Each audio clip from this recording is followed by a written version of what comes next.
Another 6-5 loss for the Toronto Maple Leafs against the Columbus Blue Jackets. It's getting wild at this point.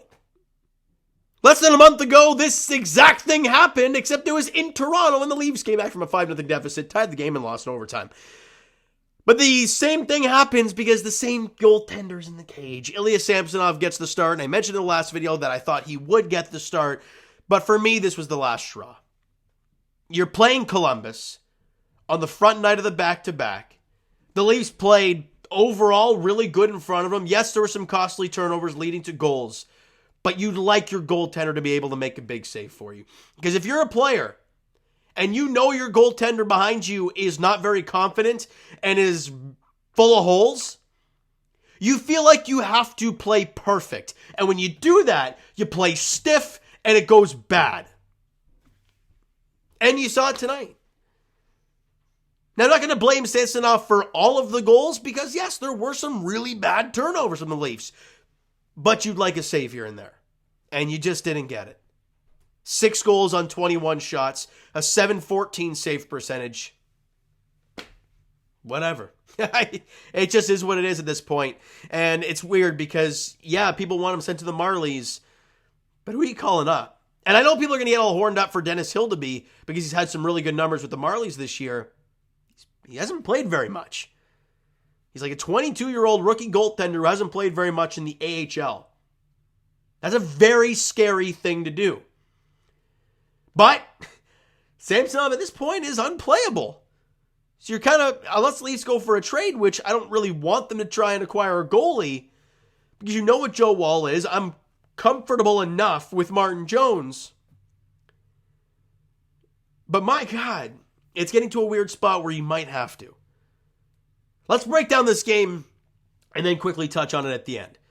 Mitch Marner scores off a little bit of a favorable bounce. Riley tries to go far side to, I think it was Matthew Nyes, and it goes off the skate of the defender and to the post where Mitch Marner's going to the post, and he taps it into the empty cage. Marner's got his 14th at 4:14 of the first period. Riley with the lone assist, and the Leafs are up 1-0 less than 5 minutes in. Great stuff. Later on in the period, a horrible turnover because Liljegren blows a tire behind his own net, and it leads to Cole Sillinger coming right down Broadway as Liljegren and Gio can't figure out who's going to go close out the shot. They don't, and it beats Samsonov. Now again, I don't want to say that's his fault, but if he comes out, challenges, is in a good position, he can make that save. Because I think it might have gone like beside his blocker or in between his arm. I don't know exactly. I have to go back and watch that again, but a save that you can make in a big moment, right? He doesn't, you're tied. Less than 2 minutes after that, though, Matthews on the half boards just rips it short side on the goaltender, Merzlikins, who had later left the game with an injury. And you get a 2-1 lead. Matthews continues to score. Goal number 29. Marner with the lone assist at 12:55. And you head into the intermission up 2-1. Shots on goal 14-4 in favor of the Leafs. You go to the second period. And a point shot from Timothy Liljegren. Was it, well, actually, did Domi fire to Liljegren? Either way, it's tipped in by Nick Robertson, finally getting off the schneid. $1:35 into the second period. And like I said, Domi and Liljegren grab assists in the goal at 1:35. And you got a 3-1 lead. We're feeling pretty confident here. But then Brendan Guntz fires one from the point. Let me actually pull that goal up because I can't remember exactly how Brendan Guntz scored that goal, because I want to make sure that it was here. Let me figure this one out. So many highlights I'm looking at here. There's Nick Robertson's goal. Oh yeah, right. It was the 2-on-1 against that hits Samsonov's shoulder. He doesn't know where it is and just kind of goes up and over his shoulder into the back of the net. He made the initial stop, a rough bounce. It goes, I don't know. I don't want to blame him for it, but God, you'd want to keep that out of the net, especially if you stop most of the puck. 6 minutes later, Leafs get a power play, and Willie Nylander rips one. His 17th of the season at 9:42. Matthews and Riley grab assists on the goal, and you've regained your 2-goal advantage of the 4-2 game. And this is where I get frustrated with a guy like Ilya Samsonov. Because, look, have you been shaky to this point? Yeah, like, sure, you've only allowed 2 goals, and you're midway through the game. You can slow it down, maybe allow 3, but your team can score enough to win you this hockey game. You got a 2-goal lead here. Well, less than 2 minutes after that, on their power play, Voronkov scores in the power play, and I'm going to slowly pick up that goal. Was it the point shot that got tipped in? Yeah, it was the point shot that got tipped in. It's a tough save. It's going to his glove, and it gets tipped between his legs. Again, you can't really blame him for it, right? But you'd like to make this save because it's 5-hole on you. But a tough redirection there, and it goes in. Let's keep this thing rolling, and then Kent Johnson scores and ties it. Morgan Riley gets out-muscled behind the net, and then it gets centered, and it's a nice backhand top cheese. But where's Samsonov when that shot's going in? He's on his rear end. And that's the problem that I have with Ilya Samsonov. Sure, it's a nice move. It's a quick play, and it's a nice backhand top cheese. Tough. It would be a tough save to make. But you'd like him to make a couple of those. And again, we're now tied at 4. Right? We're tied at 4. That goal was at 12:43. That was less than 2 minutes after the Voronkov goal. And just like that, we're tied. Late in the first period, Leafs get a power play in 5 seconds. 5 seconds after the power play starts. It looks like it was redirected in by John Tavares on the power play, the Willie Nylander point shot. Morgan Riley gets the other assist at 19:05. And with 55 seconds left in the second period, you've got the lead back. And you go into the third with the lead, 5-4, shots on goal. Again, 12-7 Leafs. 12-7, and you've allowed 4 goals on 11 shots to start. It is a horrific time right now.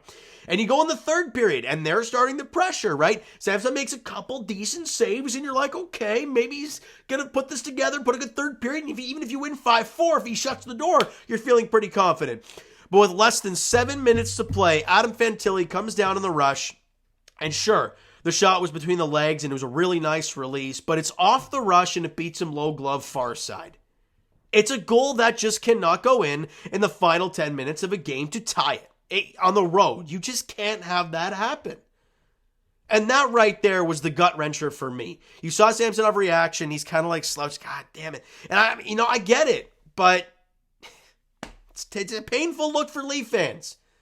And now we go into overtime, and you can't blame on the Johnny Gaudreau goal. Whatever, it's an overtime goal. It's a crapshoot. It is what it is. He scores at 2:56 of the overtime frame, and you lose 6-5 in overtime.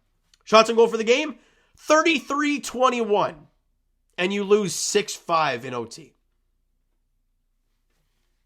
You were 2 for 4 in the power play. They were 1 for 2. I liked the greasiness from guys like Simon Benoit, Jake McCabe. There's some good stuff. There's some positives. But seeing your goaltender allow 6 goals on 21 shots, it's just not good enough. It just really isn't. Points-wise, Marner had a goal and an assist. Matthews a goal and an assist. Nylander a goal and an assist. Robertson had a goal. Tavares had a goal. Riley 3 assists in the game. Liljegren and Domi both had assists in this game as well. You get a point. You should have had 2. You had a 5-4 lead over midway through the third period. You had a 4-2 lead. You had a 3-1 lead. And you lost in OT 6-5 to the Columbus Blue Jackets, who are now 12-18-7. They're dead last in the Metro. It just, you're leaving points on the board. And it's a rough watch right now. It really is. Now, quick return though. You got to come back to Scotiabank Arena to take on the Carolina Hurricanes. Michael Bunting. I assume he's not hurt or anything, but if not, he'll make his return to Scotiabank Arena tomorrow night. I'm just confirming that Bunting is not hurt. I don't think he is. No, he's not. So how's he doing this year? Actually, I haven't really 24 points in 35 games. He's been good. Carolina's starting to find their footing again. They're 19-13-4. The Leafs, look, Martin Jones is going to be in the cage. And the way I look at Martin Jones is he's giving your team an opportunity to win. Sure, we didn't like that last goal in the last game, but he only had 3. 285 goals against and a .914 save percentage. We're fine with that. As your backup goaltender, that's fine. It is absolutely fine. We'll see how it goes tomorrow night in the second night of a back-to-back against Carolina at home. You got to find a way to get 2 points, but it's going to be tricky. It's a really solid hockey team over there, right? So you know what, guys? That is going to do it for this one. If you enjoyed the video, and actually, by the way, before I end this up, I don't think Samsonov will play another game for the Leafs. Bold statement, but I think tonight sealed the deal for me personally. And I think facing Columbus, no back-to-back on the front night, I think this was the last straw for the Leafs. Now, I could be wrong, but we'll see how it goes.